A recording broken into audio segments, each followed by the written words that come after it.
ময়দানে মাহশারে আল্লাহর আদালতে দাঁড়াইবে যে নবীর উম্মতের সংখ্যা 5 জন অথবা 7 জন অথবা 11 জন অথবা 17 জন 19 জন 21 জন।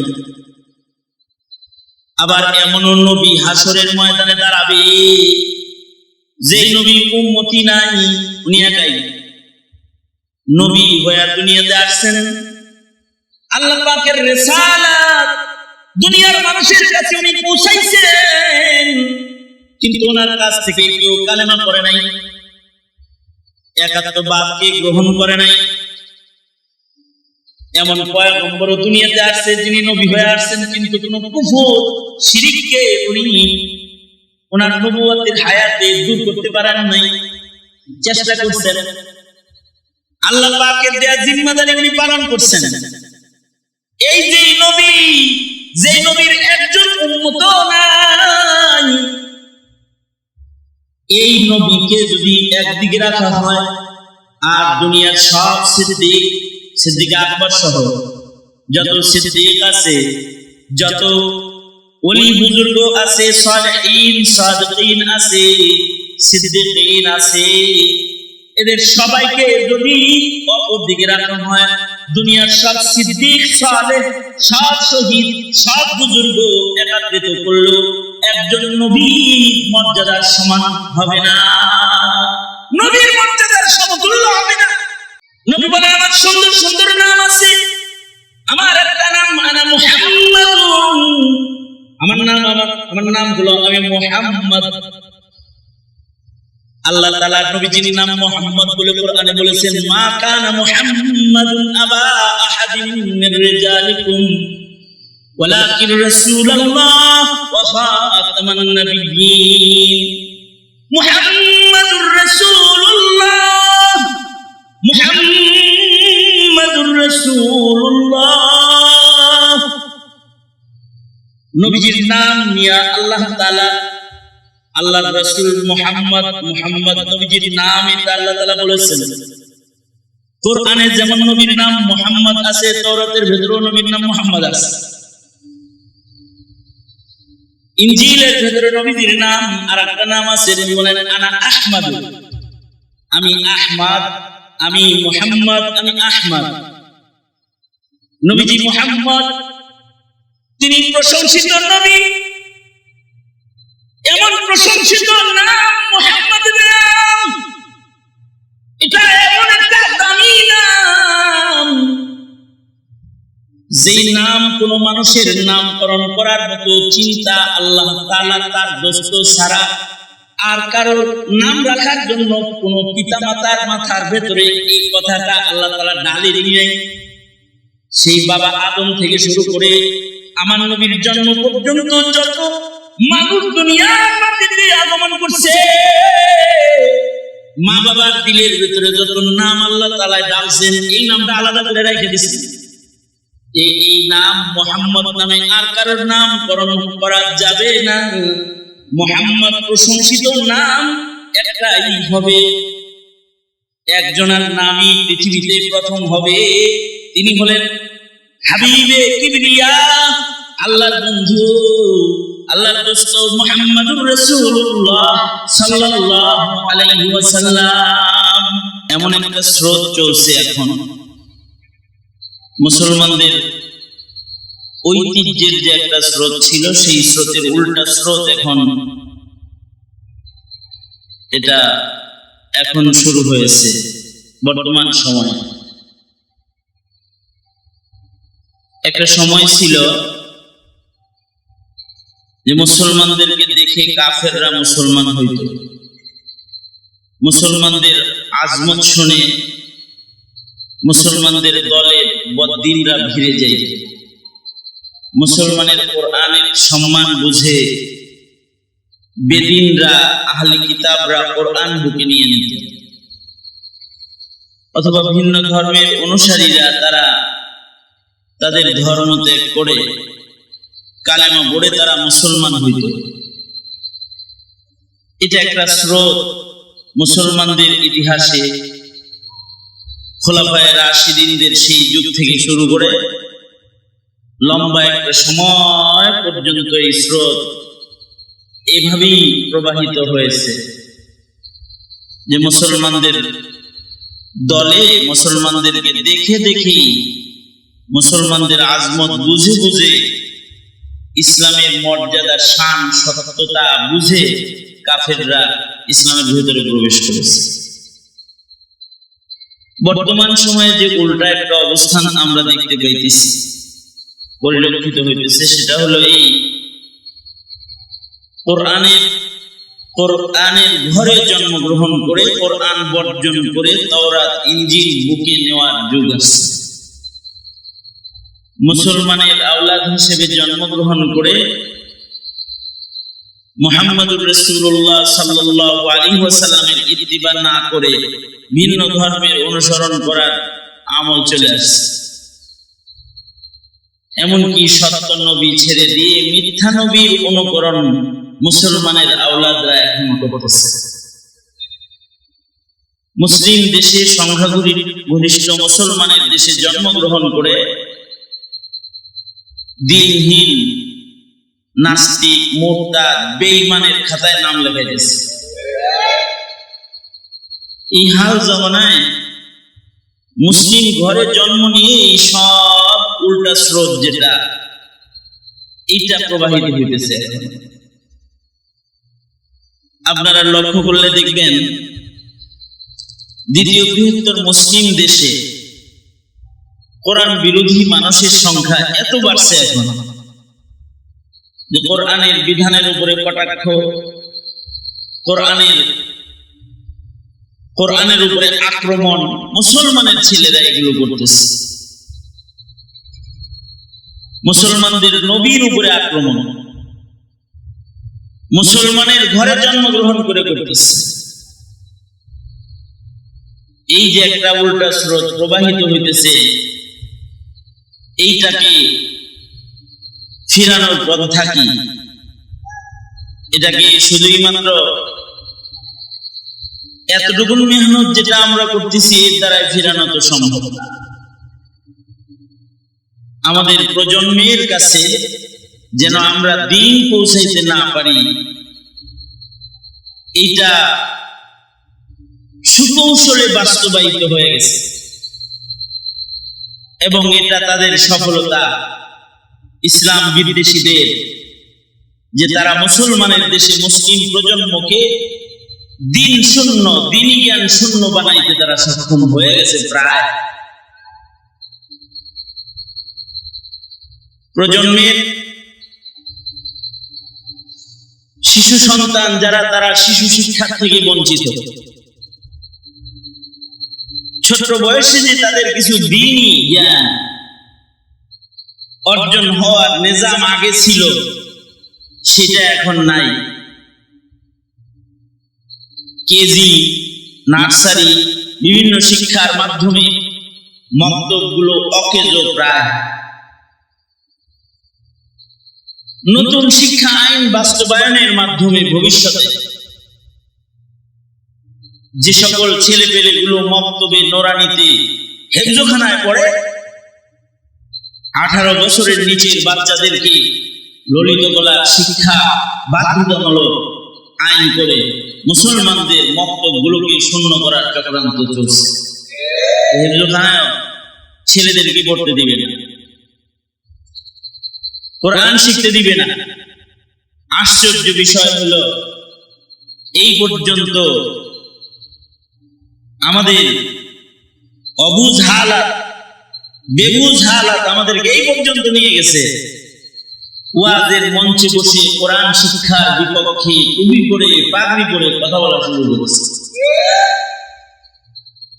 মুফাসসিরে কোরআন নামধারী যারা দ্বীনি লেবাসে সজ্জিত হয়ে দ্বীনের কথা বলবে, তারা বাচ্চাদের কোরআন শিক্ষার বিপক্ষে কথা বলা শুরু করেছে। তাদের মুখ দিয়ে উচ্চারিত হওয়া শুরু হয়েছে, কি হবে এই কোরআন দিয়ে, কি হবে এই শিক্ষা দিয়ে, এই সমস্ত ভিন্ন শব্দ তাদের মুখ দিয়ে বের হওয়া শুরু হয়েছে। তাইলে আমাদের এই খেতাব, আমাদের অধঃপতনের জায়গাটা কোন জায়গায় যায় দাঁড়াচ্ছে?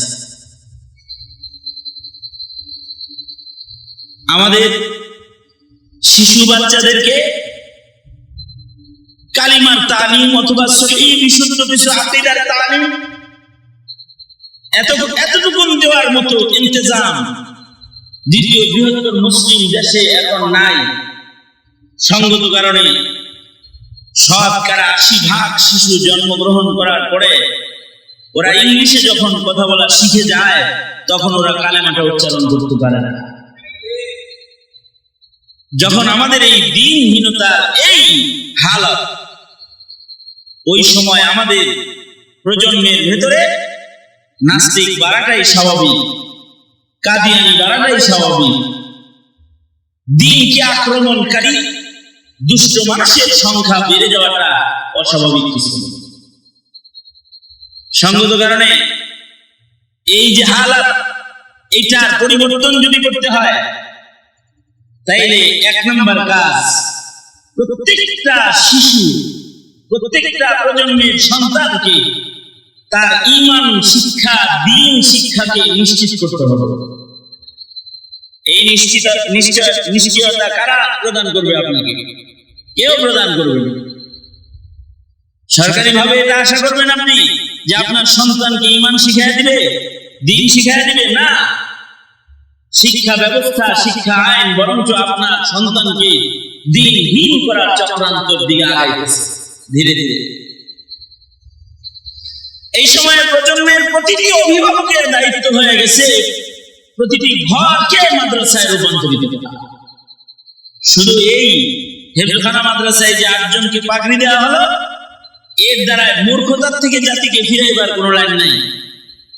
শতকরা কত % সন্তান মাদ্রাসায় ভর্তি হয়ে লেখাপড়া করে?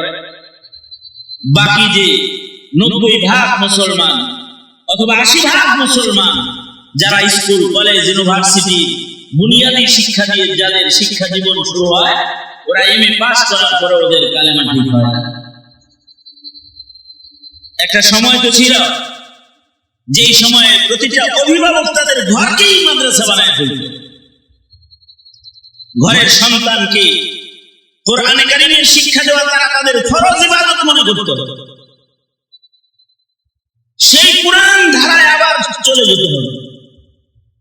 শিক্ষা ব্যবস্থা, শিক্ষানীতি সবকিছুর অবক্ষয় আপনাকে কোরআন জায়গায় ফিরে যেতে বাধ্য করতেছে যে আপনি আপনার ঘরকেই মাদ্রাসা বানাবেন। আপনার ঘরের শিশুটাকে ইমানের তালিম, ইসলামের তালিম আপনি ঘর থেকে দিয়ে দিবেন। কোরআনের আজমত এই পরিমাণ তাকে বুঝাইয়া দিবেন যেন সে কোরআন থেকে দূরে সরে না যায়।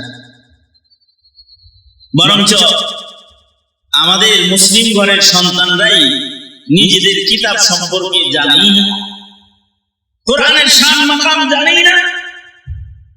ইসলাম ধর্ম যে একমাত্র মনোনীত ধর্ম, এই কথাটাও মুসলমান ঘরে প্রায় 30 থেকে 40% মুসলমান নবপ্রজন্ম জানে না। ওরা জানে লাকুম দীনুকুম ওয়ালিয়া দীন, যে দ্বীনের ব্যাপারে প্রতিটি মুসলমান যেন স্বাধীন, এটা ওরা জানে। এই কারণে শুক্রবারে জুমার নামাজ পড়তে যেমন ইবাদত মনে করে মুসলমানের বাচ্চারা যায়, ঠিক হিন্দুদের পূজায়ও শুধু উৎসব পালনে না, ধর্মীয় অনুষ্ঠান মনে করে মুসলমানের সন্তানরা যায়। জুমার দিনে মসজিদে যতটুকু ভিড় না আছে, এই যে পূজা গেল, পূজায় তার চেয়ে মুসলমানের ভিড় বেশি। মুসলিম সন্তানেরা, মুসলিম যুবকেরা, মুসলিম সদস্যরা মসজিদে মিলাদের মিষ্টি যেমন বরকত মনে করে খায়, পূজা প্রসাদ অথবা সন্দেশকে ওইরকম বরকতের মনে করে খায়। নাউজুবিল্লাহ, আস্তে করে বলেন নাউজুবিল্লাহ, আস্তে করে বলেন। এই যে তাদের মানসিকতার অবক্ষয়, এর কারণ কি? কারণগুলো আল্লাহর রাসূল যে বলেছেন, আল্লাহর নবীর ফরমান আমরা মানি না। তালাবুল ইলমি ফারিদাতুন আলা কুল্লি মুসলিম। ইলম শিক্ষা করা শুধু মাদ্রাসায় যারা ভর্তি হয়েছে তাদের জন্য ফরজ তা না। ইলমি দ্বীন শিক্ষা করা আলেমের ঘরে যে জন্ম নিয়েছে শুধু তার জন্য ফরজ তা না। মুসলিম ঘরে জন্মগ্রহণকারী যত মুসলমান আছে প্রত্যেক মুসলমানের জন্য দ্বীন শিক্ষা করা ফরজ। অতটুকুন দ্বীন জ্ঞান প্রতিটা মুসলমানের জন্য অর্জন করা ফরজ, যার দ্বারা তার ঈমান হেফাজত হবে, যার দ্বারা তার ইসলাম হেফাজত হবে, যার দ্বারা তার দ্বীন হেফাজত হবে। সে যেন মুসলমানের ঘরে জন্মে কখনো কোরআনকে দুর্বল মনে না করে। কতটা ঘৃণ্য মুসলমানের কাছে বদদিনীর বিজয় যতটা আনন্দের, কোরআনের বিজয় অতটা আনন্দের না। কতটা ঘৃণ্য হতে পারে এটা? একটা বেকায়দায় আর কায়দায় যেভাবেই হোক, এইবার এই যে নাম কি সালে আহমদ তাকরিম, সে যে বিজয় অর্জন করে আসছে, কোন কারণে এবার কোরআনের একটি ভালো ইজ্জতের আয়োজন, সম্বর্ধনার আয়োজন হয়ে গেছে আর কি। কোনো কারণে কেন হয়েছে? এর আগে যে ফুটবল একটা হয়েছে, তাছাড়া এবার তো হয়েছে 3 নাম্বার। এর আগে যারা 1 নাম্বার হয়েছে ময়মনসিংহ থেকে সাকিব নাজমুস সাকিব, ও যে 1 নাম্বার হয়েছে কেউ জানে না, অথচ সারা দুনিয়াতেও 1 নাম্বার হয়েছে কোরআনের সম্মান নিয়ে, মুসলমানের ইজ্জত রক্ষা করেছে। এই যে সম্মান, এইটার প্রচার প্রসার হোক, এটা কাফের মুশরিকরা চায় না। কারণ কোরআনের সম্মানের প্রচার প্রসার হলে তো অন্যান্য ধর্মের কিতাব যে বানান না কিতাব, এটা প্রমাণিত হয়ে যাবে। কারণ অন্য ধর্মের কিতাবের ভিতরে গরমিল পাওয়া যাবে, এক দেশের কিতাব আর এক দেশের সাথে মিলবে না। একমাত্র একটা কিতাবের হিফজ কম্পিটিশনের বিশ্ব আয়োজন হয় দুনিয়াতে, সেই কিতাবটার নাম হলো কোরআনে কারীম। অর্থাৎ বাংলাদেশের কোরআন যেমন সারা দুনিয়ার কোরআন, তেমনি একটা নুক্তার ব্যবধান নাই। শুধুমাত্র কোরআনের এই মুআজিজার রং, আল্লাহ রাসূলের এই মুআজিজার রংটা যদি কোনো কাফের সূক্ষ্ম চিন্তায় এক নজর দেখে, সে কালেমা পড়ে বলতে বাধ্য হবে। তার দিল তখন সাক্ষী দিয়ে দিবে কোরআন ছাড়া আসলে অন্য কোনো মানার মতো কিতাব নাই। এই উন্নত বিশ্বের উন্নত আমলে আজও পর্যন্ত আল্লাহর কালামের একটি ভুল আবিষ্কার হয় নাই, কিয়ামত পর্যন্ত কেউ ভুল আবিষ্কার করতেও পারবে না। লা রাইবা ফি সনদ দিয়ে ঘোষিত কিতাব, ইসরাফিলের বাঁশি পর্যন্ত কোরআন। আর কিয়ামত সনদ দিয়ে এর হিফাজতের জিম্মাদার স্বয়ং কে? আওয়াজ করে বলেন, স্বয়ং কে? কেউ এটাকে একটা অক্ষরকে লুকাইতে পারবে না। শুধু কোরআনে কারীমের এই ইজাজ যেটা, এই রংটা যেটা, এটা যদি দুনিয়া মুসলমান তো দূরের কথা, কাফেরের সামনে যদি এটা তুলে ধরা হয়, তাহলে কাফের তো কালেমা পড়তে বাধ্য হবে। কিন্তু আমরা ব্যর্থ, আমাদের সন্তানকেই কোরআনের তাজিম বুঝাইতে পারি না। আমাদের সন্তান আল্লাহর কালামের ইজ্জত বুঝে না, কোরআনের সম্মানও বুঝে না, কোরআনের সত্যতাও বুঝে না, কোরআনের মর্যাদাও আমাদের সন্তানরা বুঝে না। এটা আমাদের সন্তানদের দোষ না, এই দোষ আমাদের অভিভাবকদের দোষ। তারা কোরআনের সম্মানের আয়োজন নিজের ঘরেও করে না। আমাদের ঘরের ভিতরে উপন্যাসের সম্মান যত আছে, কোরআনের সম্মান তত নাই, ঠিক না? হ্যাঁ, ভালো সম্ভ্রান্ত ফ্যামিলির ঘরে ঢুকবেন, ঢুকে দেখবেন তার ড্রয়িং রুমে একটা আলমারি আছে, যার ভিতরে উপন্যাসের আয়োজন, শত শত উপন্যাসের আয়োজন তার ঘরে আছে, কিন্তু তার ঘরে নুরানি কায়দা নাই। তার সন্তান আলিফ বা তা উচ্চারণ করতে পারে, এই আয়োজন নাই।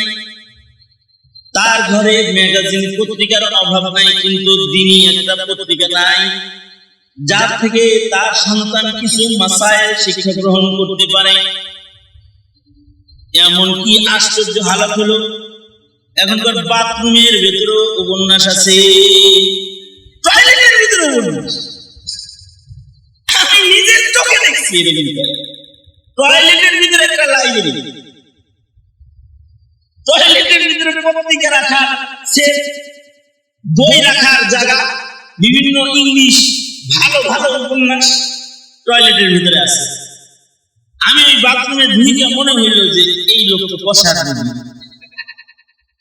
মানে সহজে মনে হয় বাথরুম থেকে নিজে বাইরে যেতে পারে না, এই কারণে ভেতরে উপন্যাস পড়ার আয়োজন বাথরুমের ভিতরে আছে, পত্রিকা পড়ার আয়োজন আছে, আরো 24 বাথরুম আছে, বাথরুমের ভিতরে টেলিভিশন, বাথরুমের ভিতরে টেলিভিশন, এইরকম বাথরুম আছে। এই যে আমাদের বদিনীর প্রতি আকর্ষণ আর দ্বীনের প্রতি বিকর্ষণ, যেটা এটা একেবারে বাচ্চাদের দোষ না, ও তো ফিতরাতে ইসলামের উপরে জন্মগ্রহণ করেছে, দোষ তো ওর না। দোষ হলো আপনি সন্তানের বাপ আপনার, আপনি ছেলের পিতা আপনার, আপনি মেয়ের বাপ আপনার, দোষ আপনার দোষ। এই কারণে হাসরের কঠিন ময়দানে শিক্ষাগত হিদায়াতের অভাবের কারণে যে ছেলেগুলা দোজখে নিক্ষিপ্ত হবে, মেয়েগুলা দোজখে নিক্ষিপ্ত হবে, এরা দোষটা তখন শুধু নিজের ঘরে নিবে না, দোষটা তখন পিতা মাতার ঘরেও দিবে, পিতার ঘরেও দিবে। وقال الذين كفروا ربنا أرنا الذين أضلانا من الجن والإنس نجعلهما تحت أقدامنا ليكونا من الأسفلين। কাফেররা তারা দোজখের আগুনে নিক্ষিপ্ত হবে, তারা আল্লাহর কাছে বলবে আল্লাহ দায়ী আমরা এখানে, এর পিছনে আমাদের নেতারা দায়ী যারা আমাদের শিক্ষা ব্যবস্থাকে দুর্বল করেছে, দিনহীন করেছে, এর কারণে আমাদের বাপেরা দায়ী যে বাবারা আমাদেরকে দিন থেকে দূরে রেখেছে, এই কারণ দর্শাবে তারা। রব্বানা আরিনাল্লাযীনি আযাল্লানা মিনাল জিন্নি ওয়াল ইনসি নাজআলহুমা তাহতা আকদামিনা লিয়াকুনা মিনাল আসফালিন। এই কারণে মুহতারাম হাজিরিন, আমার দুইটা কথার এক নাম্বার কথা হলো মাদ্রাসার মাহফিলে এসেছে, শুধু এই মাত্র মাদ্রাসার এখানে এসে কিছু ওয়াজ শুনে গেলাম, চেতনা যেন এটা না হয়, চেতনা বোধ যেন এরকম হয় যে আমি একটা মাদ্রাসার প্রতিষ্ঠাতা, সেই মাদ্রাসাটা আমার ঘরটাই হবে আমার মাদ্রাসা, যেই মাদ্রাসার মুতাল্লি হব আমি, যেই মাদ্রাসার প্রতিষ্ঠাতা হব আমি, যেই মাদ্রাসার শিক্ষক হব আমি, দ্বীন শিখানো আমার জিম্মাদারি হবে, আর যেই মাদ্রাসার ছাত্র হবে আমার ঔরসের সন্তানরা, যারা জন্মগ্রহণ করবে দ্বীনি পরিবেশে, দ্বীন শিক্ষার আয়োজনের ভেতরে, যেন কোন দুশমন ছবল দিয়ে যেন আমার সন্তানকে দ্বীনের বাজার থেকে ছিনে নিয়ে না যায়।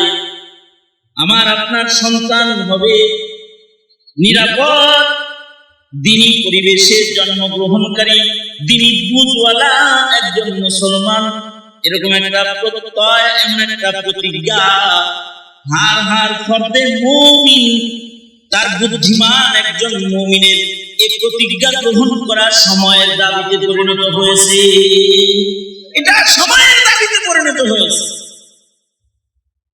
হযরত ওমর রাদিয়াল্লাহু আনহুর আমলে কাবে আহবার কালেমা পড়ে মুসলমান হন।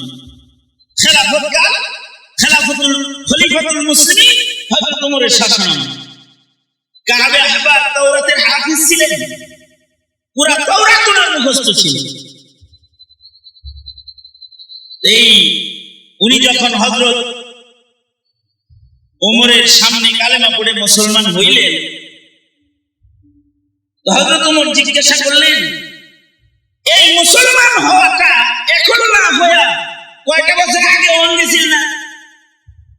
তার মানে নবীজি যখন হায়াতে ছিল তখন কালেমাটা পড়তেন, আপনি তো নবীজিকে পাইছেন, নবীজির যুগ পাইছেন, নবীজিকে দেখছেন, কিন্তু কালেমা পড়লেন না, সাহাবী হইতেন পারলেন না। কালেমা পড়লেন না, তাতে কি দাম বাড়ছে? আপনার দাম তো কমে গেল না। সাহাবী হতে পারলেন না, তাবেঈ হলেন। কারণ নবী সান্নিধ্যে ঈমানের নিয়ামত যাদের নসিব, ঈমানের সাথে নবীর জিয়ারত যাদের হাসিল, তারা তো সাহাবী। সাহাবীর কিরকম দাম? সবচেয়ে আদনা সাহাবী, একেবারে সবচেয়ে কম সোহবতওয়ালা সাহাবী, সে তো সারা দুনিয়ার সব সিদ্দিক, মুজতাহিদ, মুহাদ্দিস, ওলি, বুজুর্গ যা আছে দুনিয়া সব এক পালায় দিলেও তো একটা সাহাবীর ওজন হবে না। সাহাবী তো সাহাবী। যেরকম সারা দুনিয়ার সব মুমিন সিদ্দিক একত্রিত করলে একটা নবীর সমান হবে না। নবী তো নবী। দুনিয়াতে যত পয়গম্বর আগমন করছে সব পয়গম্বরের মর্যাদা তো আর একরকম না। আমাদের নবীর মর্যাদা যেটা, এটা আলাদা মর্যাদা। আরো তো নবী আছে, ওই সকল নবীদের যে মারাতিব গুলো আছে, তো মুহাদ্দিসিন, মুতাকাল্লিমিন, মুহাদ্দিসিন ওনারা বলেন যে পয়গম্বরদের নবুয়তের যে মারাতিব কমপক্ষে 125টা আছে সিঁড়ি। এটা 125 দরজার পয়গম্বর আছে। সর্বশেষ দরজায় যে পয়গম্বর আছে, মনে করেন তার অনুমতি নাই। যেমন আমাদের নবী আলাইহিস সালাম, আমাদের নবী আলাইহিস সালাম তো সাইয়্যিদুল মুরসালিন। আমাদের নবী আলাইহিস সালামের উম্মত কত হবে গুণে শেষ করা যাবে না। সবচেয়ে বেশি উম্মত নিয়ে যিনি হাশরের ময়দানে আল্লাহর আদালতে দাঁড়াইবেন, তিনি হলেন আপনার আমার নবী মুহাম্মদুর রাসূলুল্লাহ সাল্লাল্লাহু আলাইহি ওয়াসাল্লাম। মুসলিম শরীফের রিওয়ায়াতে আছে, এমন উম্মত ময়দানে মাহশারে আল্লাহর আদালতে দাঁড়াবে যাদের টোটাল উম্মতের সংখ্যা 2 জন। এমন নবী ময়দানে মাহশারে আল্লাহর আদালতে দাঁড়াইবে যে নবীর উম্মতের সংখ্যা 5 জন অথবা 7 জন অথবা 11 জন অথবা 17 জন, 19 জন, 21 জন। আবার এমন নবী হাশরের ময়দানে দাঁড়াবে যে নবীর উম্মতি নাই, উনি একাই নবী হয়ে দুনিয়াতে আসছেন। আল্লাহ পাকের রিসালাত দুনিয়ার মানুষের কাছে উনি পৌঁছাইছেন, কিন্তু ওনার কাছ থেকে কেউ কালেমা পড়ে নাই, একাত্মবাদকে গ্রহণ করে নাই। এমন পয়গম্বর দুনিয়াতে আসছে যিনি নবী হয়ে আসছেন, কিন্তু কোনো কুফর শিরককে উনি ওনার নবুয়তের হায়াতে দূর করতে পারেন নাই, চেষ্টা করছেন। আল্লাহ পাকের দেয়া জিম্মাদারি উনি পালন করছেন। এই যে নবী, যে নবীর একজন উম্মত নাই, এই নবীকে যদি একদিকে রাখা হয় আর দুনিয়ার সব সিদ্দিক আকবর সহ যত সিদ্দিক আছে, যত ওলি বুজুর্গ আছে, সালেহীন সাদিকিন আছে, সিদ্দিকিন আছে, এদের সবাইকে যদি অপর দিকে রাখা হয়, দুনিয়ার সব সিদ্দিক, সালেহ, সব শহীদ, সব বুজুর্গ একত্রিত করলো একজন নবীর মর্যাদার সমান হবে না, নবীর মর্যাদার সমতুল্য হবে না। নবী তো নবী। আমাদের নবী আলাইহিস সালামের শান এরকম না যে উনি খালি নবী। মুসলমানের অনেক আওলাদ মনে করে ঈসা নবী যেমন নবী, আমাদের নবী ওরকম নবী, কাদিয়ানী ওরকম নবী, নাউজুবিল্লাহ মনে করে যে এটাও নবী। দাজ্জাল মিথ্যাবাদী, নবুয়তের দাবিদার, তাকেও মনে করে যে ওরকম নবী, অস্তি দেখলে নাউজুবিল্লাহ। আমাদের নবী কি ওরকম নবী? আমাদের নবী তো মুহাম্মদ নবী, আমাদের নবী তো আহমদ নবী, আমাদের নবী তো আতিক নবী, আমাদের নবী শ্রেষ্ঠ নবী।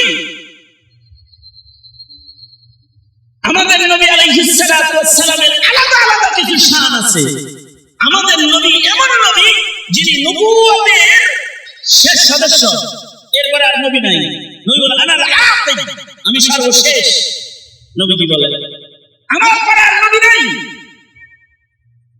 নবী বলে আমার সুন্দর সুন্দর নাম আছে, আমার একটা নাম আনা মুহাম্মাদুন, আমার নাম হলো আমি মুহাম্মদ। আল্লাহ তাআলা নবীজির নাম মুহাম্মদ বলে কোরআনে বলেছেন, মা কানা মুহাম্মাদুন আবা আহাদিন মির রিজালিকুম ওয়ালাকিন রাসূলুল্লাহ ওয়া খাতামান নাবিয়্যিন। মুহাম্মাদুর রাসূলুল্লাহ, মুহাম্মাদুর রাসূলুল্লাহ। নবীজির নাম নিয়ে আল্লাহ তাআলা আল্লাহর রাসূল মুহাম্মদ নবীজির নাম এটা আল্লাহ তাআলা বলেছেন। কোরআনে যেমন নবীর নাম মুহাম্মদ আছে, তাওরাতের ভেতরেও নবীর নাম মুহাম্মদ আছে। ইনজিলের ভেতরে নবীজির নাম আরেকটা নাম আছে, তিনি বলেন আনা আহমদ, আমি আহমদ, আমি মুহাম্মদ, আমি আহমদ।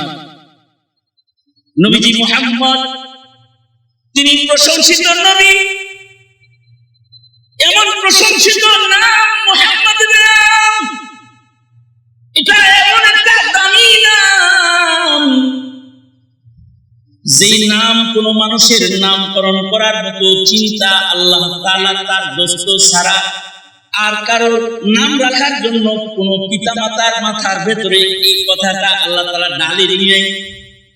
সেই বাবা আদম থেকে শুরু করে আমার নবীর জন্ম পর্যন্ত যত মানুষ দুনিয়ার মাটিতে আগমন করছে, মা বাবার দিলের ভিতরে যত নাম আল্লাহ তাআলা ডালছেন, এই নামটা আলাদা করে রেখে দিয়েছেন। এই নাম মুহাম্মদ নামে আর কারোর নামকরণ করা যাবে না। মুহাম্মদ প্রশংসিত নাম একটাই হবে, একজনের নামই পৃথিবীতে প্রথম হবে, তিনি হলেন হাবিবে কিবরিয়া, আল্লাহর বন্ধু, আল্লাহর দোস্ত মুহাম্মাদুর রাসূলুল্লাহ সাল্লাল্লাহু আলাইহি ওয়াসাল্লাম। মুহাম্মদ নামটা এমন একটা নাম, এই নামের সাথে দুশমনও যদি কেউ করতে যায় তাও দোস্তি হয়ে যায়। আজব নাম এটা। নবী বলেন আনা মুহাম্মাদুন, আমি মুহাম্মদ, এটা নবীজির নাম। দুশমনেও যদি নবীরে গালি দিতে যায় তাও মুহাম্মদ নাম ধরে গালি দিতে যায়, আগে দুইটা সুমা দেয়। মুহাম্মদ নাম উচ্চারণ করতে গেলে দুইটা সুমা লাগে। মুহাম্মদ মুহাম্মদ দুইবার সুমা দিয়ে ছোট ছোট সুমা তোমার দিয়ে কয় মুহাম্মদ। আজম শান নামের, এই নামের আকৃতিও আল্লাহ পাকের কাছে পছন্দের, সেজদার আকৃতি, যেই কাইফিয়তটা আল্লাহর কাছে সবচেয়ে পছন্দের। লিখলে মুহাম্মদ নাম, এর কাইফিয়তটা সেজদার কাইফিয়ত, যে কাইফিয়ত আল্লাহর কাছে সবচেয়ে পছন্দের কাইফিয়ত। এই নাম এমন একটা নাম যে আল্লাহ তাআলা দুনিয়ায় কোন সন্তান জন্মগ্রহণ করার পরে ওই সন্তানের অভিভাবকদের মাথায় এই নাম ঢালেন নাই, যেই নামে নামকরণ করি, অথচ তাওরাতেও এই নাম বিদ্যমান ছিল। তাওরাতে আল্লাহর রাসূলের নামের প্রশংসা জায়গায় জায়গায় জায়গায় জায়গায়, তাওরাতের ভেতরে আল্লাহর রাসূলের প্রশংসা ছিল। কিন্তু সেই মুসা নবীর যুগ থেকে ঈসা নবীর যুগ পর্যন্ত কোন মা কোন বাবার হৃদয়ে এটা আসে নাই যে আমাদের ছেলের নাম মুহাম্মদ, এটা আসে না। আল্লাহ তাআলা এই ধ্যান ধারণাই কারোর হৃদয়ের ভেতরে করতে দেন নাই। কিন্তু যেদিন আমার নবী জন্মগ্রহণ করেছে, সেদিন আল্লাহ তাআলা নবী আলাইহিস সালাতু ওয়াস সালামের দাদার দিলে, নবী আলাইহিস সালাতু ওয়াস সালামের মা আমিনার দিলের ভিতরে ডাকছেন যে নাতিটা যেটা জন্মাইছে নাম মুহাম্মদ রাখ, মুহাম্মদ নাম রাখ। তাওরাত নিয়া নিয়া তাওরাতের ইমামরা রাস্তা করে করে ঘুরে আর তালাশ করে, কারোর নাম মুহাম্মদ পাওয়া যায়নি। মুহাম্মদ নামে কাউকে পাওয়া যাইতেছে না। কিন্তু আমার নবী যখন আসলেন তো নাম শুনে তাওরাতের অনেক ইমামরা বলেছে নাম মুহাম্মদ লাগে, সিফাত আওসাফ মুহাম্মাদেরই লাগে। যা তাওরাতে দেখা পড়েছি তাই তার ভিতরে দেখা যায় লাগে। এটা নবী ছাড়া অন্য আর কিছু হবে না। ছোটবেলায় নবীর নাম শুই না, নবীর নবুয়তের গাওয়াহ তাওরাতের আলেমরা দিয়েছে। আল্লাহু আকবার বলে নবীর নাম শুনে নবী নবুয়তের গাওয়াহ দিয়ে দিয়েছে। নবীজি দাদার নাম রাখছে, মায়ের নাম রাখছে মুহাম্মদ, চাচায় মুহাম্মদের ব্যবসায় যেতেছে। সিরিয়ার গাছতলায় বর্ডারের কাছে তাওরাত লয়ে বসে থাকে, দেখি এদিক থেকে মুহাম্মদের আগমন হয়নি। ঘটনাচক্রে ওই দিন হুজুরের চাচা নবী আলাইহিস সালামকে কাফেলার সদস্য বানাই ব্যবসায় রওনা করেছেন। তাওরাতের হাফেজ যেটা বসে রয়েছে গাছতলায়, এটা দেখতেছে যে এমন একটা কাফেলা মক্কা থেকে সিরিয়ার দিকে ঢুকতেছে, যে কাফেলাটাকে গাছের ছায়াও ইস্তেকবাল করে, গাছের ছায়া পারে আগে আনতে চায়, আগে আনতে চায় গাছের ছায়া। ছায়াটা উল্টা দিকে লম্বা হয়ে ইস্তেকবাল করতেছে। কিরে এই কাফেলা কোন কাফেলা? যে কাফেলাকে গাছের ছায়া ইস্তেকবাল করে। নবী আলাইহিস সালাতু ওয়াস সালাম ওই কাফেলার ভেতরে আছেন। আল্লাহর রাসূল সাল্লাল্লাহু আলাইহি ওয়াসাল্লাম নবী আলাইহিস সালাতু ওয়াস সালাম চাচা সফরের সাথী কাফেলা দিয়ে গাছের ছায়ার নিচে বসে গেছে। আল্লাহর রাসূল বা আদব মানুষ, মুরব্বিদের বসতে দিয়েছে, নিজের রোদের ভিতরে দাঁড়ায় গেছে।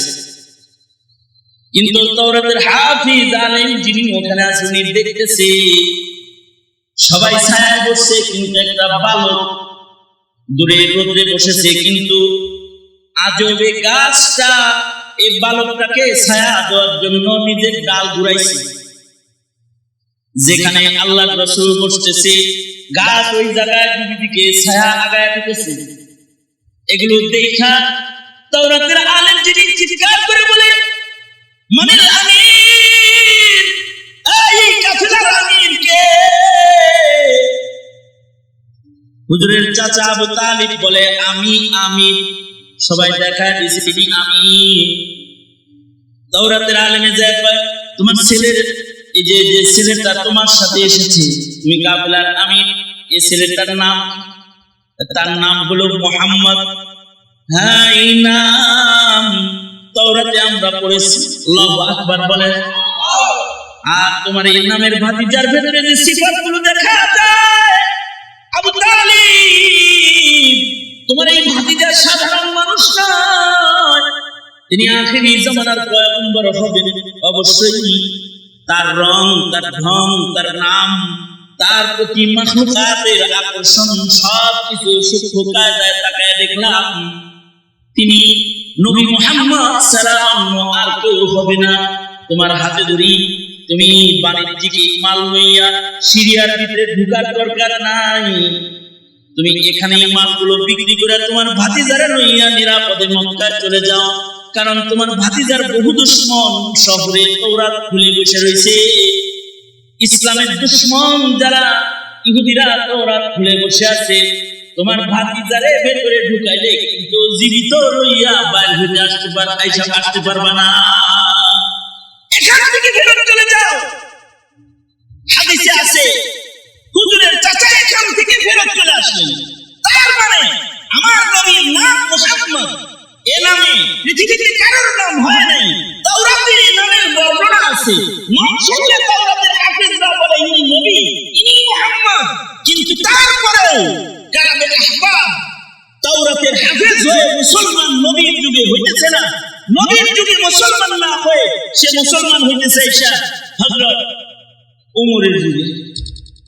হযরত উমরের প্রশ্ন হলো, আপনি তাওরাতের আলিম, আর আপনি এখন মুসলমান হইতেছেন। আরে আগে মুসলমান হলে সাহাবী হয়ে যেতেন। জানেন সাহাবীর দাম কত?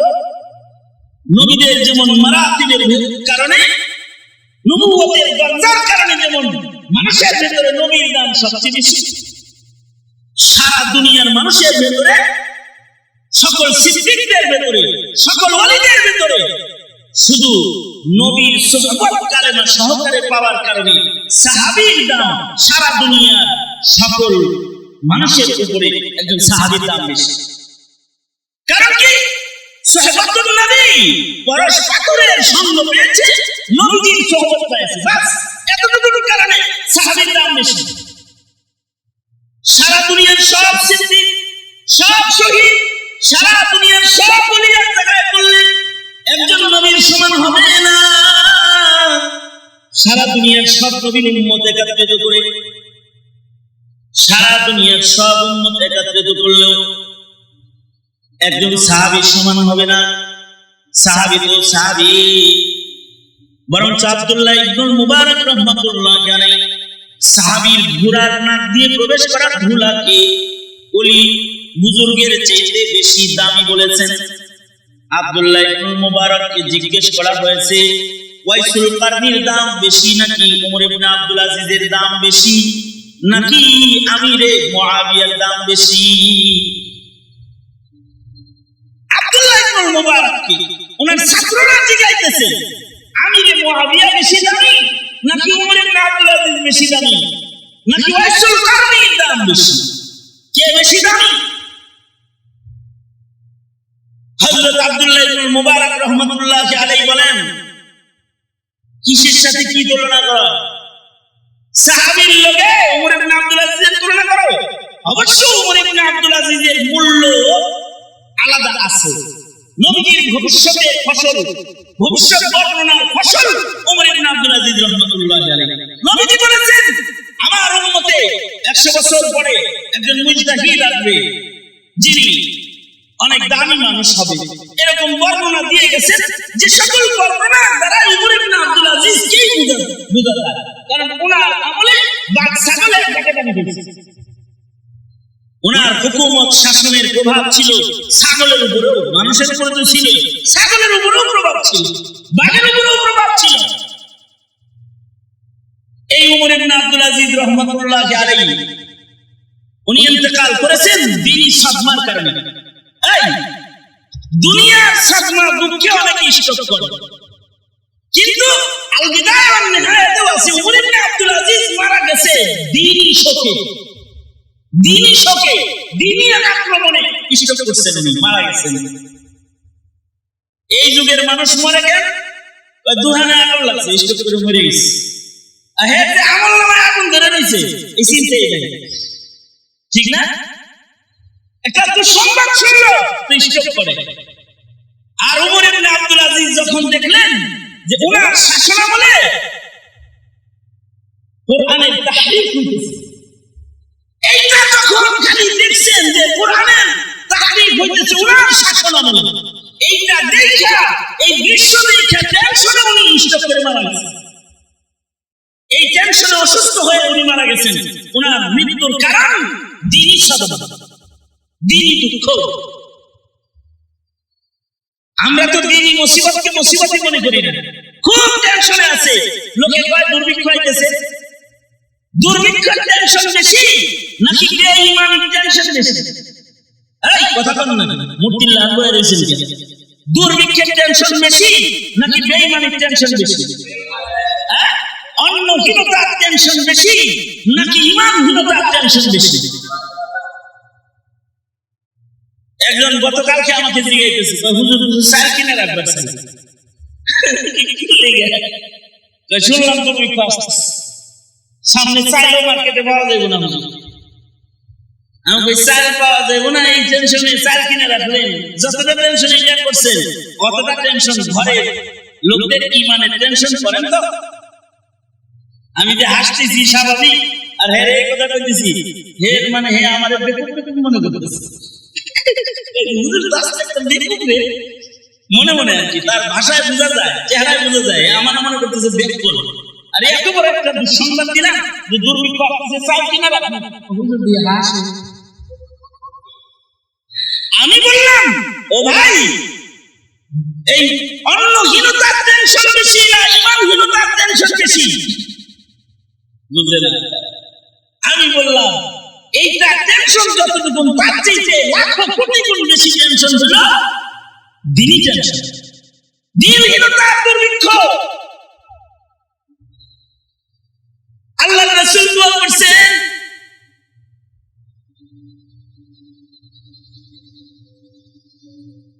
হে আল্লাহ আপনি আমাদেরকে দ্বীনি মুসিবত দান করবেন না, ওয়ালা তাজআল মুসিবাতানা ফি দীনিনা।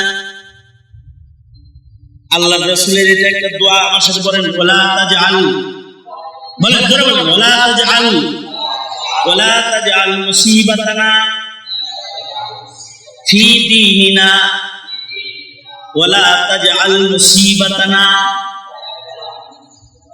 লা তাজআল মুসিবাতানা ফি দীনিনা। বলেন জোরে বলেন লা তাজআল মুসিবাতানা ফি দীনিনা।